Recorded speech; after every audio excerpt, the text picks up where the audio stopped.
ഇനി അവസാനത്തെ കാര്യത്തിലോട്ട് പോകാം. ഞാനൊരു ഗോൾഡൻ ബൈക്ക് നിങ്ങൾക്ക് സജസ്റ്റ് ചെയ്ത് തരാം. അതിൽ നിങ്ങൾക്ക് പഠിക്കാൻ പറ്റുന്നുണ്ടെങ്കിൽ ഞാൻ നിങ്ങൾക്ക് എഴുതി തരാം. നിങ്ങളൊരു ബൈക്ക് ഭ്രാന്തനാവാനുള്ള ചാൻസ് ഒരു 80% ആണ്. ആ ബൈക്ക് വേറെ ഒന്നുമല്ല, നമ്മുടെ എല്ലാവരുടെയും സ്വന്തം. Welcome back to traction 4. എല്ലാവർക്കും ഒരു ടോക്ക് വീഡിയോയിലോട്ട് സ്വാഗതം. ഇന്ന് എൻ്റെ അടുത്തുള്ളത് ഒരു എക്സ്പൾസ് 200 ആണ്. കുറച്ച് ഉപകാരപ്രദമാവാൻ ചാൻസ് ഉള്ള ഒരു ടോക്ക് വീഡിയോ ആണ്. നിങ്ങൾ തംബ്നെയിലിൽ കണ്ട പോലെ തന്നെ ബൈക്ക് പഠിക്കാനായിട്ട് നമുക്ക് വളരെ ഈസി ആയിട്ട് പഠിക്കാനായിട്ട് ഒരു ബൈക്ക് എങ്ങനെ ചൂസ് ചെയ്യാം, അല്ലെങ്കിൽ ഏത് ബൈക്കിൽ നമുക്ക് ഈസി ആയിട്ട് പഠിക്കാം എന്നുള്ളതിനെ പറ്റിയാണ് ഇന്നത്തെ വീഡിയോ. അപ്പോൾ നിങ്ങൾക്ക് ഈസി ആയിട്ട് ബൈക്ക് പഠിക്കാനായിട്ട് ഒരു പെർട്ടിക്കുലർ ബൈക്ക് എന്ന് പറഞ്ഞിട്ട് സംഭവം ഇല്ല. പക്ഷേ നമ്മൾ ബൈക്ക് പഠിക്കുന്ന സമയത്ത് ആ ഒരു പഠിത്തം വളരെ ഈസി ആക്കാനായിട്ട് നമുക്ക് കുറച്ച് കാര്യങ്ങൾ ശ്രദ്ധിച്ചു കൊടുത്തു കഴിഞ്ഞാൽ വളരെ കുറച്ച് സിമ്പിളായിട്ട് തന്നെ അത് പഠിക്കാൻ പറ്റും. പ്രശ്നങ്ങളൊക്കെ മാക്സിമം നമുക്ക് ഒഴിവാക്കാൻ പറ്റും എന്നുള്ളതാണ് അതിൻ്റെ ഏറ്റവും വലിയ ഹൈലൈറ്റ് എന്ന് പറയുന്നത്. പിന്നെ എനിക്കറിയാം ഈ വീഡിയോ കാണുന്ന നല്ലൊരു ശതമാനം പേരും ഓൾറെഡി ബൈക്ക് ഓടിക്കാൻ അറിയാവുന്നവരായിരിക്കും. അപ്പോൾ അവർക്ക് എന്താ ചെയ്യാൻ പറ്റുന്നതെന്ന് ചോദിച്ചു കഴിഞ്ഞാൽ നിങ്ങൾ തീർച്ചയായിട്ടും കമൻറ്റ് ചെയ്യണം. നിങ്ങൾ ഏത് ബൈക്കിലാണ് പഠിച്ചത്, ആ ബൈക്കിൽ നിങ്ങൾ പഠിച്ചപ്പോഴുള്ള ഒരു എക്സ്പീരിയൻസ്, അത് മോശം എക്സ്പീരിയൻസ് ആണെങ്കിൽ അത്, നല്ല എക്സ്പീരിയൻസ് ആണെങ്കിൽ അതെങ്ങനെയായിരുന്നു എന്നുള്ളത് താഴെ കമൻറ്റ് ചെയ്യുക. നിങ്ങൾ പഠിച്ച ബൈക്ക് നിങ്ങൾക്ക് സജസ്റ്റ് ചെയ്യാൻ പറ്റുമെങ്കിൽ അതും കമൻറ്റ് ചെയ്യുക. സോ എല്ലാവരും കമൻറ്റ് ബോക്സും കൂടി വായിക്കാൻ ശ്രമിക്കുക. അപ്പോൾ കുറച്ച് നല്ല മറുപടികളൊക്കെ ചിലപ്പോൾ അവിടെയൊക്കെ കണ്ടുവന്ന് വരും. ആൻഡ് ബൈക്ക് പഠിക്കാൻ നിൽക്കുന്ന ആളുകൾക്ക് ഡെഫിനറ്റ്ലി ഈ വീഡിയോ യൂസ്ഫുൾ ആവാനുള്ള ചാൻസ് ഉണ്ട്. ഒരു ഷോർട്ട് വീഡിയോ ആണ്. അതിൽ എൻ്റെ അഭിപ്രായങ്ങളൂടി ഞാൻ പറയാം. ഞാൻ പഠിച്ച ബൈക്ക് ഏതായിരുന്നു, എൻ്റെ കാര്യങ്ങളും കൂടി ഞാൻ പറഞ്ഞുതരാം. മാത്രമല്ല ഞാൻ ഈ വീഡിയോയ്ക്കകത്തൊരു ബൈക്ക് നിങ്ങൾക്കായിട്ട് സജസ്റ്റ് ചെയ്ത് തരാം. അതൊരു ഗോൾഡൻ ബൈക്കാണ്. നിങ്ങൾക്ക് ആ ബൈക്കിൽ പഠിക്കാൻ പറ്റുമെങ്കിൽ, ട്രസ്റ്റ് മീ, നിങ്ങൾക്ക് ആ ബൈക്ക് കിട്ടുമെങ്കിൽ, നിങ്ങൾക്ക് ആ ബൈക്കിൽ പഠിക്കാൻ പറ്റുമെങ്കിൽ, കിട്ടാൻ കുറച്ച് പാടാണ് എനിക്കറിയാം. അത് ഏത് ബൈക്കാണെന്ന് ഞാൻ വീഡിയോയിൽ പറയാം. ആ ഒരു ബൈക്ക് നിങ്ങൾക്ക് കിട്ടുന്നുണ്ടെങ്കിൽ നിങ്ങൾക്ക് ഭ്രാന്താവും എന്നുള്ള കാര്യത്തിൽ, നിങ്ങളൊരു ബൈക്ക് ഭ്രാന്തരായി മാറും എന്നുള്ള കാര്യത്തിൽ നല്ലൊരു ചാൻസ് ഉണ്ട്. നിങ്ങളിൽ നല്ലൊരു ശതമാനം പേരും ചിലപ്പോൾ അതിൽ പഠിച്ചിട്ടുണ്ടായിരിക്കും. അപ്പോൾ എനിക്ക് ആ ബൈക്കിൽ പഠിക്കാൻ പറ്റിയിട്ടില്ല, പക്ഷേ പഠിക്കുന്ന സമയത്ത് എനിക്കത് ഓടിക്കാൻ പറ്റിയിട്ടുണ്ട് ആ ഒരു ഇനിഷ്യൽ സ്റ്റേജിൽ. അപ്പോൾ അതും ഞാൻ ഈ വീഡിയോയിൽ പറയാം. അപ്പോൾ ഇനി എന്തായാലും വൈകിക്കുന്നില്ല, നമുക്ക് ഇവിടെ നിന്ന് പോവാം. റോഡ് സൈഡാണ്, എന്തായാലും ഒരു മോർണിംഗ് ആണ്, ഒരു 10 മണിയായിട്ടേ ഉള്ളൂ. അപ്പോൾ ഞാൻ ഈ വീഡിയോ എടുക്കാനായിട്ട് ഇറങ്ങിയതാണ്. അപ്പോൾ എന്തായിരുന്നാലും നമുക്ക് വണ്ടി ഓടിച്ചുകൊണ്ട് ബാക്കിയുള്ള കാര്യങ്ങളെല്ലാം പറയാം. ഓക്കെ, അപ്പോൾ ഇനി നമുക്ക് ഓടിച്ചുകൊണ്ട് സംസാരിക്കാം. സോറി, ഞാൻ ഹൈപ്പർ സ്മൂത്ത് ഓഫ് ആക്കിയിട്ടിരിക്കുകയായിരുന്നു. എൻ്റെ ക്യാമറയുടെ സ്റ്റെബിലൈസേഷൻ ഓഫായിരുന്നു. അതാണ് കുറച്ച് മുമ്പ് ഞാൻ നിന്ന് സംസാരിച്ച വിഷ്വൽ ഫുള്ള് ഞാനിപ്പോൾ എടുത്ത് നോക്കിയപ്പോൾ ഭയങ്കര ഷെയ്ക്ക്. അപ്പോൾ അതിന് ഇപ്പം തന്നെ ഞാൻ സോറി പറയുന്നു. ഇപ്പം ഞാനത് ഓൺ ആക്കിയിട്ടുണ്ട് സ്റ്റെബിലൈസേഷൻ.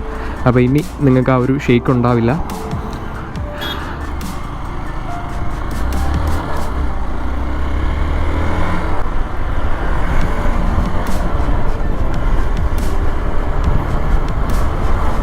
ഓക്കെ, അപ്പോൾ ഇനി നമുക്ക് കാര്യങ്ങളിലോട്ട് തന്നെ പോകാം. ഞാൻ ആദ്യം എൻ്റെ കാര്യം പറഞ്ഞുകൊണ്ട് തന്നെ തുടങ്ങാം. ഞാൻ എൻ്റെ ലൈഫിൽ ആദ്യമായിട്ട് ആക്സിലറേറ്റർ കൊടുക്കുന്നത്, ത്രോട്ടിൽ കൊടുക്കുന്ന ബൈക്ക് എന്ന് പറയുന്നത് ഒരു TVS വിക്ടറാണ്. എൻ്റെ തന്നെ ഒരു റിലേറ്റീവിൻ്റെ ബൈക്കിലാണ് ഞാൻ ആദ്യമായിട്ട് ഒരു ബൈക്കിൽ കയറി ഇരുന്നിട്ട് കുറച്ച് ദൂരം ഇങ്ങനെ ആക്സിലറേറ്റർ കൊടുത്ത് പൊയ്ക്കൊണ്ടിരുന്നത്.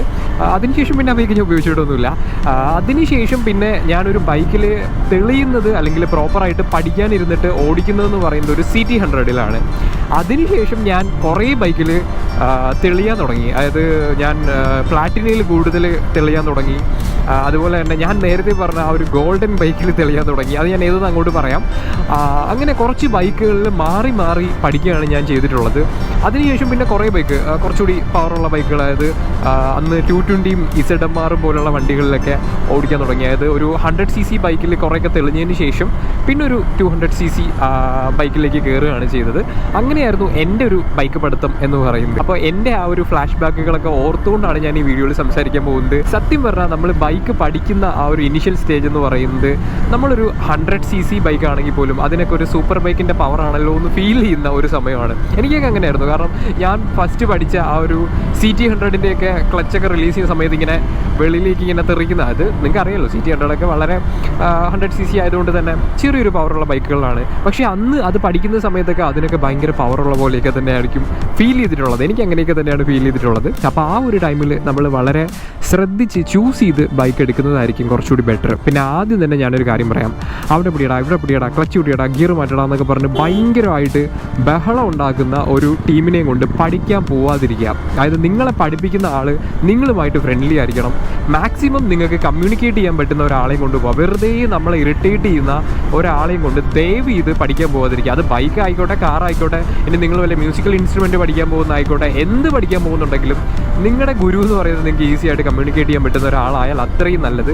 അല്ലാതെ നിങ്ങളെ വെറുതെ പാനിക് ആക്കുന്ന ഒരാളെയും കൊണ്ടുപോയിട്ട് ബൈക്ക് പഠിക്കാൻ നിന്ന് കഴിഞ്ഞാൽ നിങ്ങൾ തന്നെ വെറുത്തു പോകും. ബൈക്കോ കാറോ ട്രക്കോ എന്തോ ആയിക്കോട്ടെ, നിങ്ങൾ തന്നെ വെറുത്തു പോകും. സോ അങ്ങനെ നിങ്ങൾക്ക് ഈസി ആയിട്ട് കമ്മ്യൂണിക്കേറ്റ് ചെയ്യാൻ പറ്റുന്ന, അല്ലെങ്കിൽ നിങ്ങൾക്ക് തിരിച്ച് 4 ചീത്ത വിളിക്കാൻ പറ്റുന്ന, ഇങ്ങോട്ട് വിളിച്ച് അങ്ങോട്ട് 4 ചീത്ത വിളിക്കാൻ പറ്റുന്ന ഒരു ഫ്രണ്ടിനെയും കൊണ്ട് പോകുന്നതായിരിക്കും ഏറ്റവും നല്ലത്. ഫ്രണ്ടിന് ബൈക്ക് ഓടിക്കാൻ അറിയണം എന്നുള്ളൊരു നിർബന്ധം മാത്രമേ ഉള്ളൂ.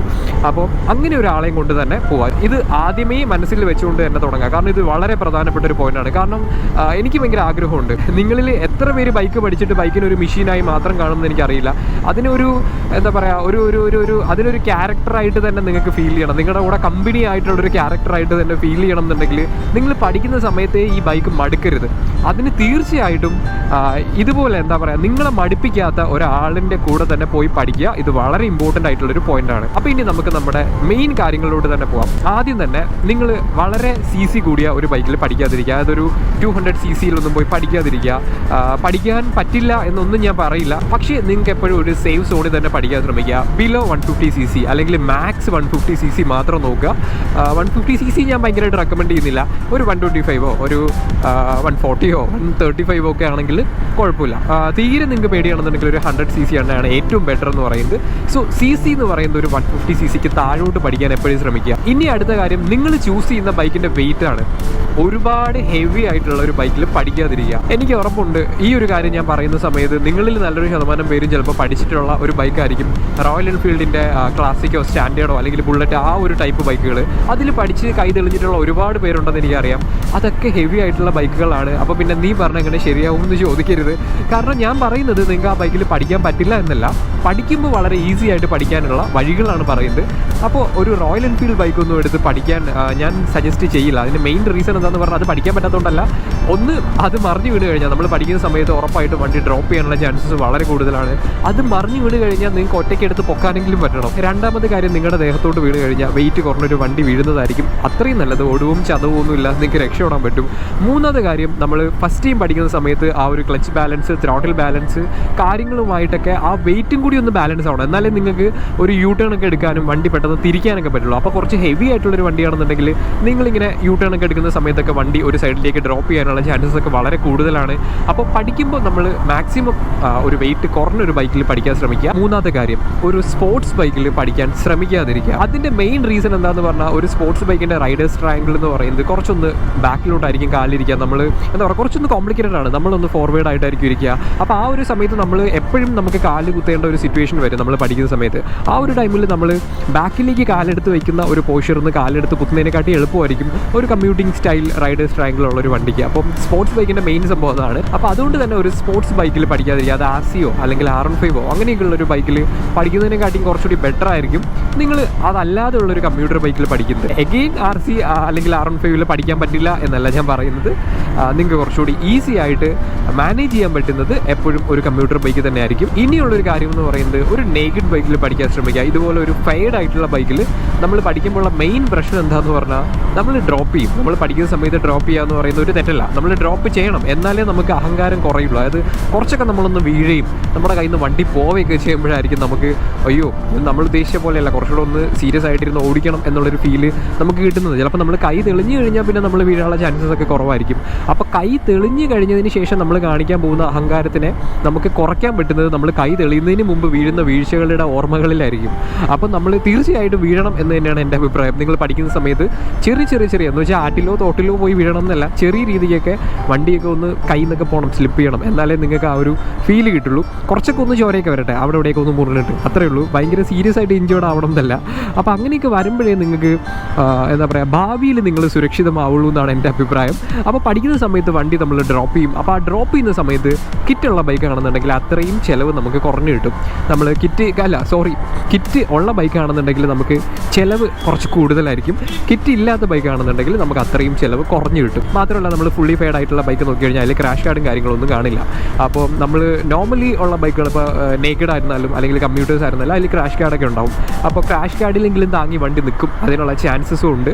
അപ്പോൾ അത്രയും ചിലവുകൾ നമുക്ക് വരില്ല. മാക്സിമം ക്രാഷ് കാർഡുള്ള വണ്ടിയിൽ പഠിക്കുക. അപ്പോൾ ലാസ്റ്റ് പണിയൊക്കെ കഴിഞ്ഞിട്ട് ലാസ്റ്റ് അത് അടിച്ചു നൂത്ത് കൊടുത്താൽ മതി. അപ്പോൾ അല്ലെങ്കിൽ ക്രാഷ് കാർഡൊക്കെ മാറ്റി കൊടുത്താൽ മതി. അപ്പോൾ അങ്ങനെയുള്ളൊരു വണ്ടിയിൽ പഠിക്കാൻ ശ്രമിക്കുക. ഇനി അടുത്ത കാര്യം, ഹൈറ്റ് വളരെ ഇമ്പോർട്ടൻ്റ് ആണ്. ഇതുപോലൊരു ഹൈറ്റ് ഉള്ള വണ്ടിയിൽ പഠിക്കാതിരിക്കുക. അതായത് ഇപ്പോൾ ഈ വണ്ടിയിൽ നിങ്ങൾക്ക് കാലുകുത്തുന്നുണ്ടെങ്കിൽ ഒരു പ്രശ്നവുമില്ല. നിങ്ങൾ കയറിയിരുന്ന് നോക്കുക, ഹൈറ്റ് എന്ന് പറയുന്നത് വളരെ ഇമ്പോർട്ടൻ്റ് ആണ്. കാരണം ഞാൻ ആദ്യം പറഞ്ഞ പോലെ കാലിനാണ് നമ്മൾ പഠിക്കുന്ന സമയത്ത് കുറേ യൂസ് ഉള്ളത്. നമ്മൾ പല സമയത്തും നമ്മൾ ചിലപ്പോൾ ക്ലച്ചിൽ നിന്ന് ഇടിച്ച് നിൽക്കും, എഞ്ചിൻ ഇടിച്ച് നിൽക്കും, ആ സമയത്തൊക്കെ വണ്ടി ചരിയും. ആ സമയത്ത് നമുക്ക് കാല് കുത്താൻ പറ്റുന്ന ഒരു വണ്ടി ആയിരിക്കണം, എന്നാൽ മാത്രമേ നമുക്ക് ഈസി ആയിട്ട് അത് മാനേജ് ചെയ്യാൻ പറ്റുള്ളൂ. അപ്പോൾ ഹൈറ്റും വളരെ ഇമ്പോർട്ടൻ്റ് ആയിട്ടുള്ളൊരു സംഭവമാണ്. പിന്നെ ഒരു കാര്യം എന്താണെന്ന് പറഞ്ഞാൽ നിങ്ങളുടെ അവൈലബിലിറ്റി തന്നെയാണ് ഇതിൽ ഏറ്റവും ഇമ്പോർട്ടൻ്റ് ആയിട്ടുള്ളൊരു കാര്യം. അതായത് നിങ്ങൾക്ക് ആ ഒരു ടൈമിൽ എന്തായാലും സ്വന്തമായിട്ട് ബൈക്ക് കാണില്ല, ബൈക്ക് ഓടിക്കാൻ അറിയാത്തതുകൊണ്ട് തന്നെ സ്വന്തമായിട്ട് ബൈക്ക് കാണില്ല. അപ്പോൾ നിങ്ങളുടെ ചേട്ടൻ്റെ ബൈക്കോ കസിൻ്റെ ബൈക്കോ അല്ലെങ്കിൽ വീട്ടുകാരുടെ ബൈക്കോ അല്ലെങ്കിൽ കൂട്ടുകാരുടെ ബൈക്കോ ഒക്കെ ആയിരിക്കും. അപ്പോൾ അതിനകത്ത് ഞാൻ ഈ പറഞ്ഞ എല്ലാ കണ്ടീഷനും മാച്ച് ചെയ്യണമെന്നില്ല.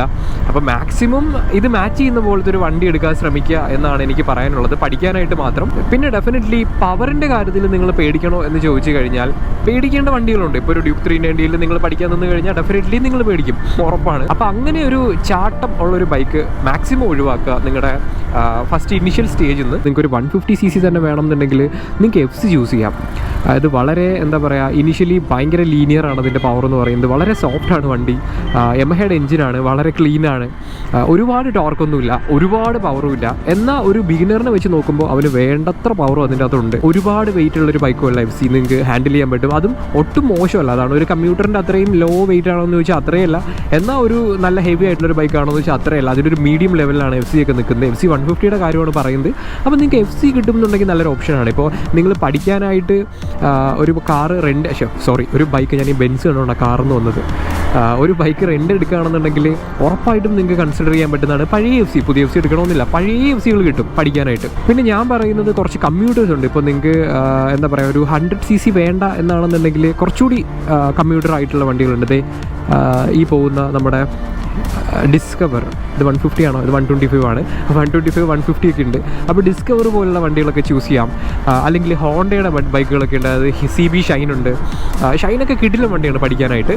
അപ്പോൾ അങ്ങനെയുള്ള കമ്മ്യൂട്ടർ ബൈക്കുകൾ നോക്കുന്നതായിരിക്കും ഏറ്റവും നല്ലത്. പിന്നെ നിങ്ങൾക്ക് വേണമെങ്കിൽ ഹോണ്ടയുടെ യൂണിക്കോൺ നോക്കാം.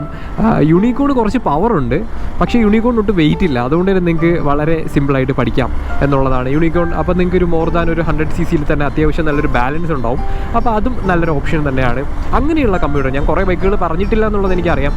അങ്ങനെയുള്ള ഇഷ്ടം പോലെ ബൈക്കുകൾ നമുക്കുണ്ട്. അവിടെ ഹങ്ക് ഇരിപ്പുണ്ട്, അപ്പോൾ അതൊക്കെ പഠിക്കാം. അതൊക്കെ ഹങ്കൊക്കെ നിങ്ങൾക്ക് അത്യാവശ്യം വില കുറവിന് തന്നെ കിട്ടും. നിങ്ങൾക്ക് അത്യാവശ്യം ഒരു ബൈക്ക് പഠിക്കാനാണെന്നുണ്ടെങ്കിൽ ഹങ്കൊക്കെ നല്ല വണ്ടികളാണ്. അങ്ങനെയൊക്കെയുള്ള വണ്ടികൾ കുറേ ഉണ്ട്. ഇനി നിങ്ങൾക്ക് അതും വേണ്ട, വളരെ ലോ പവർ എന്നുള്ളതാണെന്നുണ്ടെങ്കിൽ ഡെഫിനറ്റ്ലി നമ്മുടെ രാജാക്കന്മാർ കുറേ ഇരിപ്പുണ്ട്. അത് നമ്മുടെ പ്ലാറ്റിനം ഉണ്ട്, CT100 ഉണ്ട്, സ്പ്ലെൻഡർ ഉണ്ട്, പാഷൻ പ്രോ ഉണ്ട്, അങ്ങനെ കുറേ ബൈക്ക് ഉണ്ട്.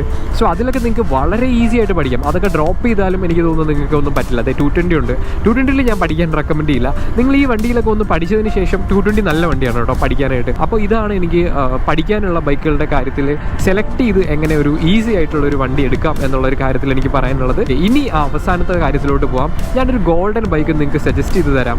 അതിൽ നിങ്ങൾക്ക് പഠിക്കാൻ പറ്റുമെന്നുണ്ടെങ്കിൽ ഞാൻ നിങ്ങൾക്ക് എഴുതി തരാം. നിങ്ങളൊരു ബൈക്ക് ഭ്രാന്തനാവാനുള്ള ചാൻസ് ഒരു 80% ആണ്.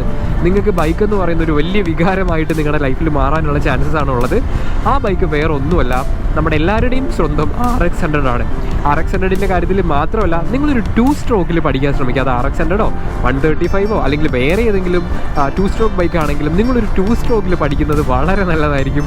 കാരണം എനിക്കത് പഠിക്കാൻ കിട്ടിയിട്ടില്ല, പക്ഷേ ഞാൻ പഠിച്ചൊന്ന് തെളിഞ്ഞുകൊണ്ടിരിക്കുന്ന സമയത്ത് എനിക്ക് മാറി മാറി ഓടിക്കാനായിട്ട് ഒരു RX100 കിട്ടിയിട്ടുണ്ടായിരുന്നു. അപ്പോഴെനിക്ക് മനസ്സിലായത് ഈ 2 സ്ട്രോക്കിൻ്റെ ഫണ്ട് എന്ന് പറയുന്നത് വേറെയാണ്. അതിൻ്റെ ഏറ്റവും ഇമ്പോർട്ടൻ്റ് ആയിട്ടുള്ള കാര്യം എന്ന് പറഞ്ഞാൽ ഒട്ടും വെയിറ്റ് ഇല്ല ഈ പറയുന്ന RX100ന്, പക്ഷേ ത്രോട്ടിൽ റെസ്പോൺസ് എന്ന് പറയുന്നത് മാരകമാണ്. അപ്പോൾ അതിൻ്റെ ഗുണം എന്താണെന്ന് പറഞ്ഞാൽ RX100 പഠിച്ചു കഴിഞ്ഞാൽ നിങ്ങൾക്ക് നന്നായിട്ട് ത്രോട്ടിൽ റെസ്പോൺസ് എടുക്കാൻ പറ്റും. അതായത് നല്ലൊരു ത്രോട്ടിൽ ബാലൻസ് ക്രിയേറ്റ് ആവും തുടക്കത്തിൽ തന്നെ. അതുകൊണ്ടല്ല ഞാനിതൊരു ഗോൾഡൻ ബൈക്കാണെന്ന് പറഞ്ഞത്. RX100 പോലത്തെ ഒരു ബൈക്കിൽ പഠിച്ചു കഴിഞ്ഞാൽ നിങ്ങൾക്ക് ബൈക്കിൻ്റെ ഒരു ഫീല്, റഷ് ഫീൽ എന്ന് പറയുന്നത്, അല്ലെങ്കിൽ ബൈക്കിൻ്റെ അടുത്തുള്ളൊരു ഭ്രാന്ത് എന്ന് പറയുന്നത് നിങ്ങൾക്ക് ആ ഒരു ഇനിഷ്യൽ സ്റ്റേജിലേക്ക് കിട്ടി തുടങ്ങും. അത് ഈ പറയുന്ന 2 സ്ട്രോക്ക് ബൈക്കുകളിൽ നിന്ന് നിങ്ങൾക്ക് കിട്ടും. അതിൻ്റെ മെയിൻ കാരണം എന്താണെന്ന് പറഞ്ഞാൽ ഈ പറയുന്ന ബൈക്കുകളൊക്കെ ഭയങ്കര ലൈറ്റ് വെയിറ്റ് ആണ്, പക്ഷേ ഇരിക്കുന്നത് ഒരു എന്താ പറയുക, പട്ടത്തിൽ മോട്ടോർ വെച്ച പോലത്തെ വളരെ പുള്ള് ചെയ്യാൻ പറ്റുന്നൊരു എഞ്ചിനാണ്. അത് 100cc ആണെന്ന് പറഞ്ഞ് അണ്ടർ എസ്റ്റിമേറ്റ് ചെയ്യരുത്. നല്ല ടോർക്കുള്ള എഞ്ചിനാണ് RX-ൽ ഇരിക്കുന്നത്. അപ്പോൾ RX-ൽ മാത്രമല്ല ഈ പറഞ്ഞ 2 സ്ട്രോക്കിൽ ഇരിക്കുന്നത്. അപ്പോൾ ആ ഒരു സൗണ്ടും ഫീലും കാര്യങ്ങളൊക്കെ ആയിട്ട് നിങ്ങൾ അതിൽ പഠിച്ചു കഴിഞ്ഞാൽ എനിക്ക് ഉറപ്പുണ്ട് കൊണ്ട് നിങ്ങൾക്ക് ബൈക്ക് എന്ന് പറയുന്ന ഒരു പ്രാന്തായിട്ട് മാറും. അപ്പോൾ അങ്ങനെ പ്രാന്തായി മാറിയവരുണ്ടെങ്കിൽ ദയവ് ഇത് കമൻറ്റ് ചെയ്യുക. അത് കിട്ടുന്നുണ്ടെങ്കിൽ ഇതിൻ്റെ മെയിൻ പ്രശ്നം എന്താണെന്ന് പറഞ്ഞാൽ RX-നുള്ളവരൊന്നും പഠിക്കാനൊന്നും കൊടുക്കാറില്ല. കാരണം വണ്ടി കൊണ്ടിടോ, വണ്ടി നശിപ്പിക്കുമോ, വണ്ടിക്ക് വല്ല പണിയും വരുമോ. കാരണം ലെജൻഡറി ബൈക്സാണ്, പഴയ ബൈക്കുകളാണ്. അതിലൊക്കെ ഇങ്ങനെ ചറവറ ഗിയറൊക്കെ ഇട്ട് പഠിച്ചു കഴിഞ്ഞാൽ ചിലപ്പോൾ അതിൻ്റെ ഗിയർ ബോക്സ് ഒക്കെ കംപ്ലൈൻ്റ് ആവും. അപ്പോൾ അതിനായിട്ട് ഒരു റിസ്കിനായിട്ട് ആരും കൊടുക്കാറില്ല. അപ്പോൾ നിങ്ങൾക്ക് അത് കൊടുക്കാൻ പറ്റുന്നുണ്ടെങ്കിൽ, അല്ലെങ്കിൽ നിങ്ങൾക്ക് അത് കിട്ടുന്നുണ്ടെങ്കിൽ ദയവ് ഇത് അതിൽ പഠിക്കൂ. അതിൻ്റെ ചിലവുകളൊക്കെ നിങ്ങൾ സെറ്റിൽ ചെയ്താലും അതിൽ പഠിക്കാൻ ശ്രമിക്കൂ. നിങ്ങൾക്ക് പ്രാന്താവും എന്നുള്ളതിൽ ഒരു ഡൗട്ടും ഇല്ല. അപ്പോൾ അതാണ് എനിക്ക് സജസ്റ്റ് ചെയ്യാൻ പറ്റുന്നൊരു ഗോൾഡൻ ബൈക്ക്. അപ്പോൾ ഇത്രയേ ഉള്ളൂ എൻ്റെ ഈ ഒരു ഷോർട്ട് വീഡിയോ. എങ്ങനെ ഒരു ബൈക്ക് ചൂസ് ചെയ്യാം, പഠിക്കുന്ന സമയത്ത് ചൂസ് ചെയ്യാം എന്നുള്ളത്. അപ്പോൾ നിങ്ങളുടെ വിലപ്പെട്ട കമൻറ്റുകൾ, അതായത് നിങ്ങൾക്ക് നിങ്ങൾ ഫസ്റ്റ് ടൈം പഠിച്ച ബൈക്ക് ഉണ്ടെങ്കിൽ അത്, അതുമായിട്ടുള്ള എക്സ്പീരിയൻസ് ഉണ്ടെങ്കിൽ അത്, അല്ലെങ്കിൽ ആ ബൈക്ക് നിങ്ങൾക്ക് സജസ്റ്റ് ചെയ്യാൻ പറ്റുമെങ്കിൽ ആ ബൈക്കിൻ്റെ പേര് കമൻറ്റ് ചെയ്യുക. അങ്ങനെയുള്ള കാര്യങ്ങൾ ചെയ്യാം. അപ്പോൾ ഈ ഒരു ടോക്ക് വീഡിയോ ഇവിടെ തീരുകയാണ്. എപ്പോഴും പറയുന്ന പോലെ അടുത്തൊരു ബൈക്കുമായിട്ട് അല്ലെങ്കിൽ അടുത്തൊരു ബൈക്കിൻ്റെ കാര്യങ്ങളുമായിട്ട് അടുത്തൊരു വീഡിയോയിൽ കാണാം. അതുവരെ signing off from this channel Traction 4. By.